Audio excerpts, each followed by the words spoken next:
All right. I want to make a video where because I thought of this while I was out. I'm actually want to make tzatziki sauce, which is this Greek. It's a Greek dipping sauce. I've made it before, so I was out at Trader Joe's getting ingredients for that stuff. And I thought of something. I want to make a video talking about applying Nietzsche's critique of ethics to a lot of the boomers' notions about what constitutes maturity. Um, Now, Nietzsche's not his critique of ethics, his critique of morality. Nietzsche saw the two as being different, but anyway, and by morality he basically meant traditional social standards, um, and um, and so, but yeah, so basically, his criticism is that people often claim that they're being moral for things that they're only not doing because they don't have the ability to do them. So, you know, maybe um, I'll just use this as an example. There might be one guy, or I mean, it could be a woman too. Let's not forget that. But um, let's say there's a man who's a rapist, and there's another guy who has psychological traits that are identical to the rapist, but he's just too much of a pussy to actually do it. Well, that guy isn't really moral. I mean, the only reason he's not going around raping women is because he's too scared. Um, but the corollary to that is some of the characteristics that an evil person might be things that actually um, are actually a form of strength that that they've developed in order to carry out evil actions. But if you develop those particular qualities, that actually makes you better. So in that sense, sort of overcoming morality is something that can actually make you stronger. And Nietzsche's overall philosophy, he was a moral subjectivist, but he actually wasn't as nihilistic as a lot of people think he is. And by the way, there's a YouTube channel called Eternalised, which has some good videos that talk about Nietzsche. It's a general philosophy channel. They talk about Jung. They talk about Nietzsche. I think they talk about Schopenhauer. I do recommend their videos on Nietzsche. Um, but yeah, and basically he had this vision where we were going to sort of transcend morality and sort of unleash the creative spirit that was being held back by traditional standards, and that would allow us to create something better. Um, but he actually was not in favor of moral degeneracy or anything like that. Um, but anyway, so the reason why I thought of this in terms of what boomers tend to believe about maturity um, I think that a lot of the things that boomers tend to think makes you mature are actually ways of covering for some of their own failures, or at least looked at through the lens of Nietzsche's critiques, certainly give the appearance of that.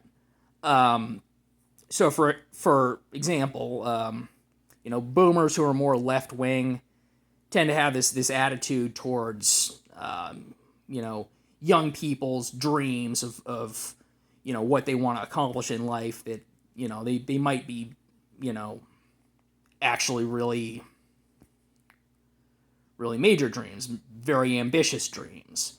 And they look at that and they think, well, this is sort of a youthful flight of fancy that's, not really important, and you'll grow out of it. That attitude, I think, is pretty prevalent on the left. And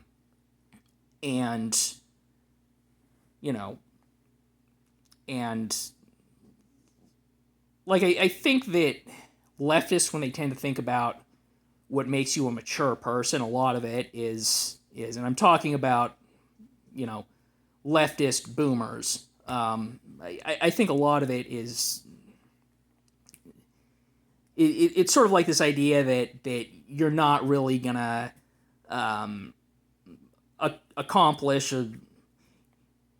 I'll put it in a way that's neutral and actually does have some merit in some contexts, I think, but the idea is you're not going to get everything you want out of life, and you should accept that, which on its own is actually not a terrible value.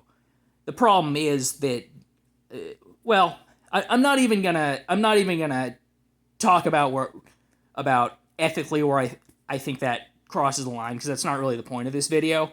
But in some contexts, I think it is healthy to recognize you might want certain things that are not attainable, and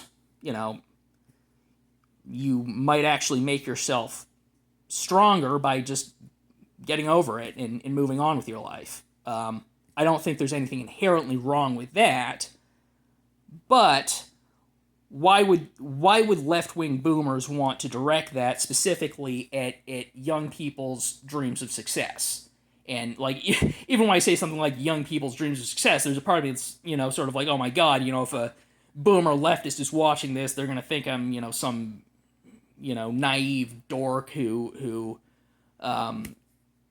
is has all these unrealistic expectations and just needs to grow up. But here's the thing: the boomers are a generation that, especially if they were born in America, were born into literally the most prosperous era, the most prosperous society in human history. And they spent their childhoods sitting around smoking pot. And look, let's be honest.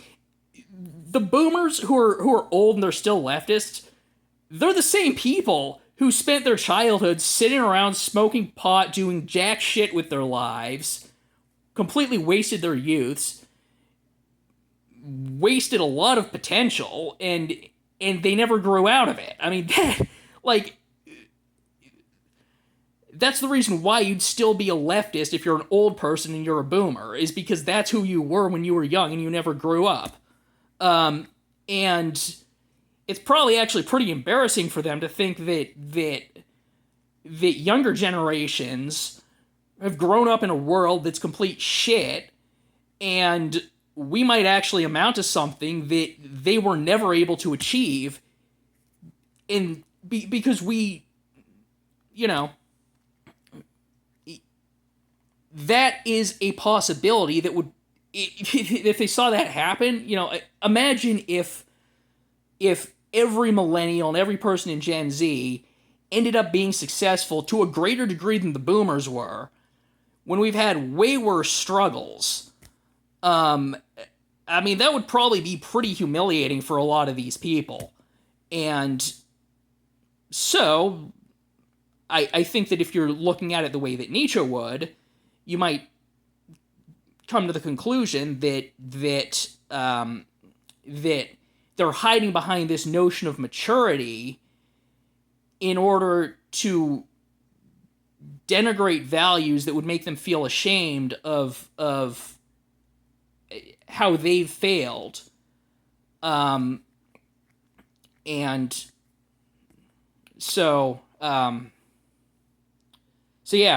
then right-wing boomers have a different attitude, and, if you listen to right-wing boomers or even people like Bill Maher, they hate millennials, they hate young people, and the reason why is because they see that we have certain expectations from life that in their own social models are unrealistic.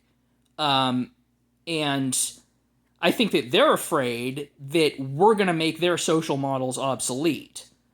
And so they also feel threatened by a lot of the qualities that millennials have, and Gen Z is a little different from what I've seen, and I mean I'm mainly basing this on probably not a very significant sample size, but I think Gen Z is a little bit more practically oriented than millennials. But by the way, I think that Gen Z has kind of started to figure out how leftist millennials have completely screwed them. And Whatifalthist actually had a whole video that he did talking about how the boomers ruin society. And something else a lot of people don't realize is when Greta Thunberg gave that speech. It was a number of years ago at this point, but the famous speech where she said, "You've stolen my dreams and my childhood." That actually wasn't given to a room full of oil executives. That was given to a room full of boomer environmentalists who are number one, the same people who spent decades campaigning against nuclear energy, while claiming that they wanted to solve global warming, and so there's that. But also, I mean, they certainly were at the time kind of exploiting her. She's this kid who's been indoctrinated into their narrative, and they're using her. And I think that speech was actually her lashing out because she realized that, and that these were a bunch of losers who were sitting on their asses and taking advantage of her as a kid when she should be in school studying so she could do what she actually wanted to do with her life. And I mean, when you actually watch the speech and think of it through that lens, I mean, it's actually pretty powerful what she's saying. And I honestly think that Greta Thunberg, even though I probably would have significant disagreements on a lot of what she says, I do think she's been treated pretty unfairly by the right. So I'm going to leave that there for now. But yeah, I mean, that's sort of my analysis through the lens of Nietzsche's philosophy of the boomer narratives on maturity.